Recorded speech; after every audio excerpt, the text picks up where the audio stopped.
G'day guys, welcome back. My name is Wildkard. Western Force versus the Waratahs, 31 points to 25. Boy, despite the loss for the Waratahs, I think they actually play probably one of the better games in this season, if not the best games this season. I think maybe the best game was against the Reds, but definitely saw a bit of improvement from previous weeks. The lineouts was horrendous for some reason. Darcy Swain and Jeremy Williams was just picking the Waratahs lineout apart. They do have a newer guy off the bench. Moananu has been out of the team for most of the season. He's outstanding player, but he's low on the pecking order, and he was only able to put into the starting position 2 weeks ago. Recently, has been outstanding. He scored one try tonight and set up another try. And yeah, I think the part of the fact that he hasn't been in the fold that long, there's a bit of disconnect in terms of getting the lineouts right. The new guy came onto the field, didn't quite do much better either. So yeah, it is a bit of a problem with the injury, but I really thought they probably should play Moananu a little bit more in earlier rounds. But yeah, this was Swali, much needed improvements. I think a lot of us wanted to see him more with the ball and another step up from what he showed a couple weeks ago. Definitely against the Highlanders, more touches of the ball, wider in terms of in space, and also he was coming in a bit to try to look for that work a lot more for the Waratahs. One of the key changes in terms of getting Swali involved a lot more is not only by bringing him in closer, but just they just kind of like throwing the ball to him a lot more, right? In previous, in the first 4 rounds before he was injured, it was almost like they tried a bit too hard to set him up, to get the post-contact offload to him, and not the fact that it was, the ball was not always clean, and the fact that the ball was taken to contact at 12, very often he didn't actually get the ball, and he has to go in to do the clean out. So it's actually so they've transitioned from that to just literally the 12 gets the ball, nowhere near get into contact, and just passing the ball to him and let him do the work, and it's looked quite good. Almost scored a try, made some nice line breaks, busted through a few tackles, and made some big hard tackles as well. I always thought his defense was quite decent. He did get exposed a little bit coming back against the Highlanders, so a little bit disconnected, and Tangi Tower kind of exploited him a little bit. But he was much better this week and put on some big shots on some Western Force players. What can I say about the Western Force, man? They got so many talented players, and this was a completely different game plan from what they showed against the Waratahs in the first outing, like a month ago. There was a lot less up and unders. There wasn't that huge emphasis in terms of isolating somebody and have Lomax to go after him. So the way they used Lomax actually dialed down a bit, but the way they used the other players on the fields, especially with their 4-pack, seems to have lifted a bit more. So we moved more away from the kicking game and lean more into the physicality game. I think it's the right way to go for the Western Force. How they how they beat the Reds. I guess they did dominate the Reds, and then beating the Crusaders early in rounds, where they used that physicality, especially from some of the big locks they've got on the field, and asserted that dominance in the set piece to build a platform for their backs. They did that again this week against the Waratahs and saw quite a big result. They were down quite a bit. The Waratahs put a lot of pressure on and chasing the scoreboard, just ticking the scoreboard up. Every opportunity they had to kick penalties, essentially most of the opportunity they had to kick penalties. I don't actually mind too much the way they approached penalties today for the Waratahs, because they actually tried to score tries first. Not the first one. The first one they missed. That was pretty bad. But the other ones, they actually tried to score first. But even then, after the first penalty was kicked, the Western Force could have scored. It was held up. And then there was another penalty that was kicked as well, where the Western Force just kind of ran the kick off straight away. The ball was missed on the catch. And then Dylan Peach scored, follows through for fingertips, or scored the try. But still, it just shows again, there's a mental switch off when the Waratahs kick a penalty. And again, that's something that the coaching staff has to work through in terms of getting the players, not just physically, but mentally ready for these big moments and how to prepare themselves under pressure. I saw a bit of an interview this week when it comes to players managing pressure. and managing, unexpected situations on the field. So there was a guy that was interviewed for like, he was like a former guy that worked in the All Blacks. He's not a coach. I don't know. He works. I think it was like a manager or something in the All Blacks. But he talked about the problem that the All Blacks had in 2007. Okay, not because they were bad players, not because this and that, but they just didn't, you know, prepare the players for a situation like the French. What happens if things, didn't quite go your way? If the ball, didn't quite bounce your way, if the French gets a bit lucky, if the French outperforms what you were expecting, right? What do you do under pressure? They just did not prepare for that at all. And one of the things that I think the terminology that he used is the toolkit. He said that they didn't have the toolkit for Richie McCaw, the captain, in 2007 to deal with that situation, right? They never taught him how to deal with the situation when your team is out, when your Dan Carter is injured. What do you do, right? What do you do when you were expecting to blow out the Frenchman at 50 points and you are not? What happens when things are, a 4 pass leading into a try? How do you deal with that? Just didn't quite have the toolkit, and the players are left confused on the field, and that's what caused the loss, the choking. And I do think that is something that a lot of Australian teams are not quite looking into. Are we getting the leadership, the right toolkit to deal with these situations? This should be a process, right? How do you deal with pressure? How do you get your players to come back and regroup? How do you if things are getting a bit out of hand, what are the steps you're going to go to get yourselves back into the game plan, to get yourselves back into the right territories and right positions to play the rugby, right? So that's the sort of things that I feel like is still missing for the Waratahs, especially for the I guess Brumby is probably one of the most teams that's probably missing the most.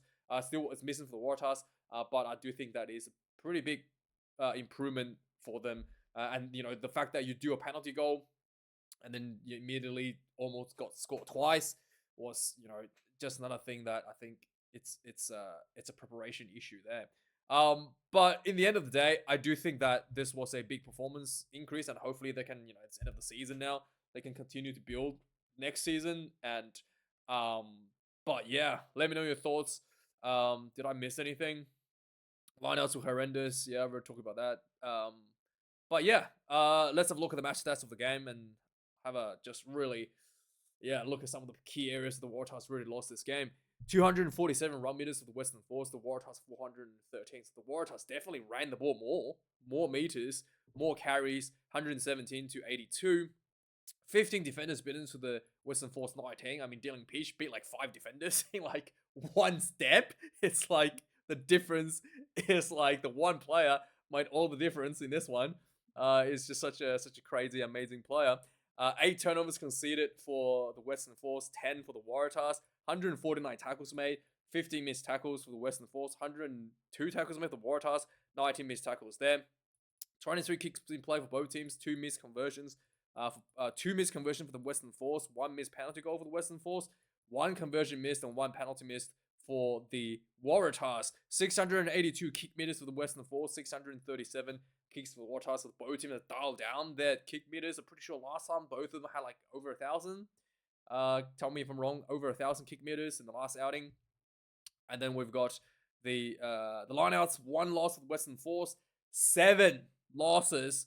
Barely 50%. 8-1 for the Waratahs, so barely 50% on their own throw. That is absolutely horrendous. 10 scrums, no losses for the Western Force, no losses for the Waratahs there as well. 9 penalties conceded for the Western Force, 10 conceded for the Waratahs. There was 1 yellow card for a very, very soft high tackle. But it's still, I think it was, what was his name? The fly half, I think it was. What's his name from the Waratahs got sent off for a yellow card. But yeah, it was a really soft tackle. I think that, yes, I think was it Jamie Addison or was it Jack Bowen? Bowen or whatever his name is, however you say it. Oh no, it was Joey Walton. It was Joey Walton, that shoulder. And it's so light. Like sometimes I think the referee needs to just have a little bit more common sense. I know by the definition of the law book, and I think this, hair contact is a yellow card. But don't they have that like mouthguard technology, right? If the mouthguard technology triggers and he has to come off for HIA, then sure, yellow card. But if it's just a little tap on the head, no mouthguard triggering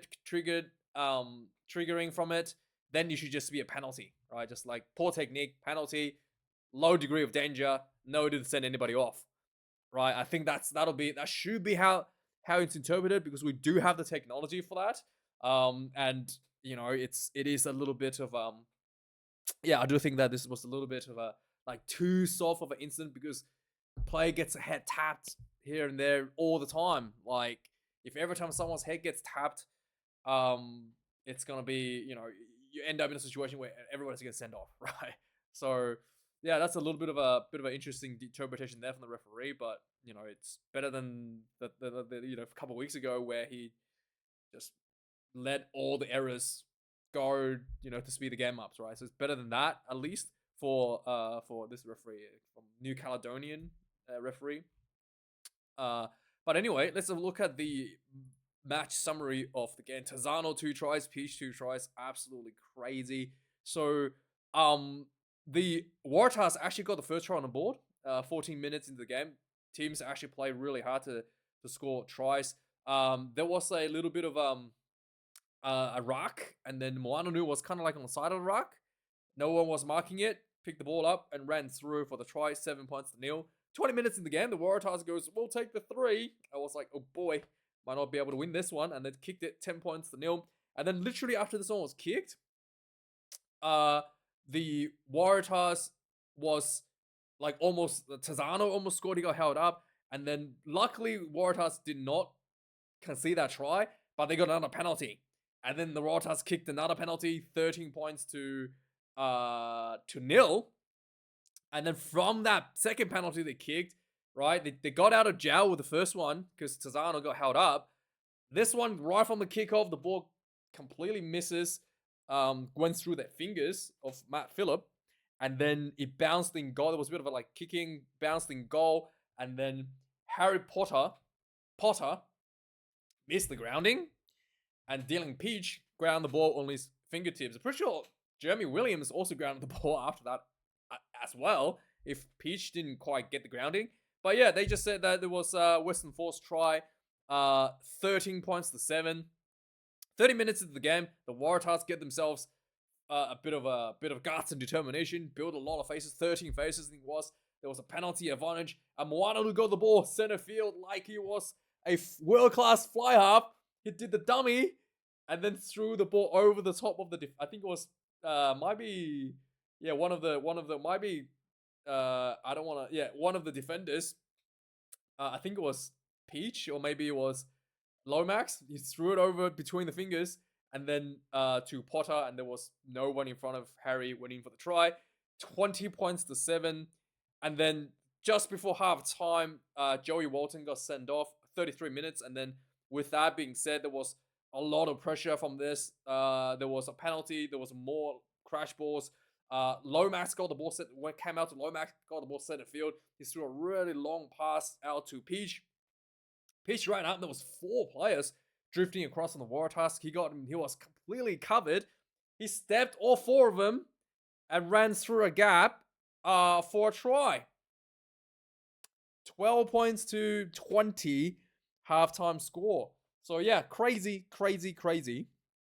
Second half starts. The Western Force came out of the gates with a lot of pressure. They had a penalty that went for the line out. Lots of pick and go, and then Epnisa went in for the try, 17 points to 20. 60 minutes in the game, there was a big scrum in front of the post. I think there was a penalty that opted for a scrum option, which was like right in front of the post for the Western Force. There was a pick and go for Ikuwasi, and then he got tackled, and Carlo Tazano followed through. Another quick and pick and go following this, the scrum move, and then just crashed over for the try. 24 points to 20. It looked like Tazano was a double movement there, by the way, but it looked like he let the ball go, and then despite people were pushing him, like had their hands on him on the ground, he pushed himself back up and then scooped the ball out. Looked like he scooped the ball up on his knees, or at least had his hands on the ground when he scooped up the ball because he got tackled, and then he just kind of like posted himself up and picked the ball up again. I didn't think that was legal, but anyway, the referee said it was okay. 24 points to 20. 66 minutes in the game. The new prop, Runaway, I think that's his name. Yeah, Runaway, gets another one. This is his second try. He had a try last week, but it was denied. So he almost scored a try every game since debuting for the Waratahs like three games ago. So there was what happened here? So the Waratahs had a tap and go play, lots of pick and drives, and then Runaway, he got tackled short, and then he reached out for the try. Look, that try line's right there. Reached out for the try. 24 points to 25. Conversion was missed by Depressini. 70 minutes in the game. The Western Force, more penalties. They had a line out, no jump, went straight into the maul, and then Tizano went in for the try. 77 minutes, the Western Force finally decided it's a bit smart to kick a penalty goal, right? So the Western Force managed to made it this, only took the penalties when it's like time to close out the game. 77 minutes, run the clock down, and then if you get the penalty, you're completely out of reach.